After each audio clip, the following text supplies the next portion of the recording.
Anti-Semitic incidents are surging across the country and state. A new report released today shows a dramatic spike in harassment, vandalism, and assault. San Antonio is not immune. KENS 5 anchor Audrey Casadeno speaks to families living through hate in tonight's Together We Rise.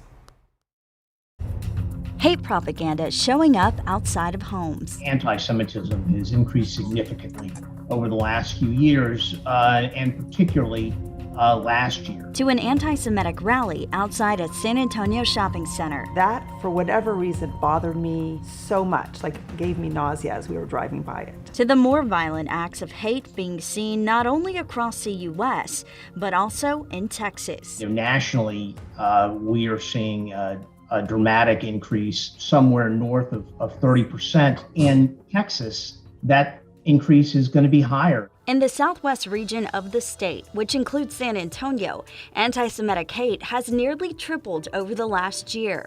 And according to a new report from the Anti-Defamation League, 39 incidents were recorded in 2021 compared to just 14 in 2020. These incidents involve harassment, vandalism, and even assault. Unfortunately, for the Jewish community, generation after generation has endured this type of hate. Growing up Jewish, you kind of experience anti-Semitism from time to time. There's always the undercurrent.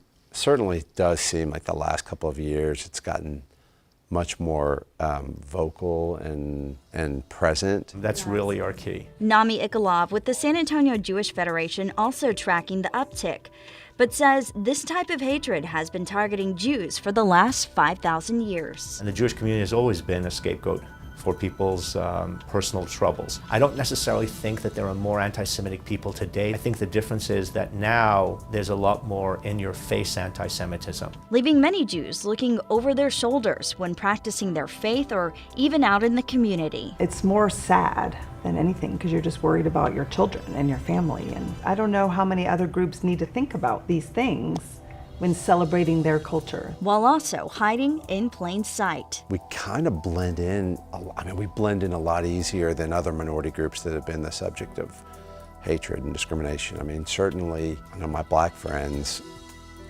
they can't really hide their identity. We've got a couple of Muslim neighbors. They can't hide their identity. But there is shame that comes with it. So my 13-year-old son, from the time he was very little, he made the choice to wear a kippah every day. It's a religious symbol, and it identifies him as Jewish.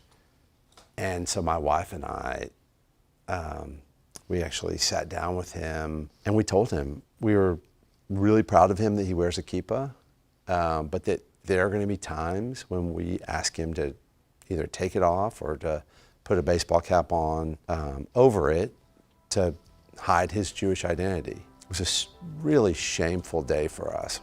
I was embarrassed that I was telling my kid not to be proud of his Judaism. But as a father, I didn't want him to be a target. 16-year-old Elad Kovo experienced his first encounter with prejudice when attending public high school. They make jokes. Some people even would take my kippah off my head and throw it around like a frisbee.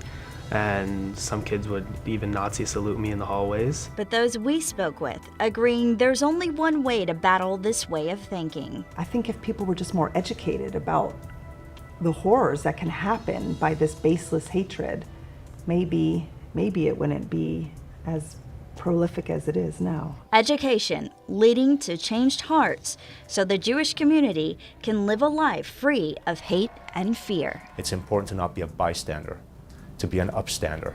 So we want to teach our children, we want to teach our community that it's really important that when things like this happen, we have an option. We can ignore it and we can just treat it as if it's not important, or we can act upon it and we can actually make sure that these kinds of behaviors are not accepted in our community. And gratefully, San Antonio community has really stepped up. We've seen that. Audrey Casadeno, KENS 5.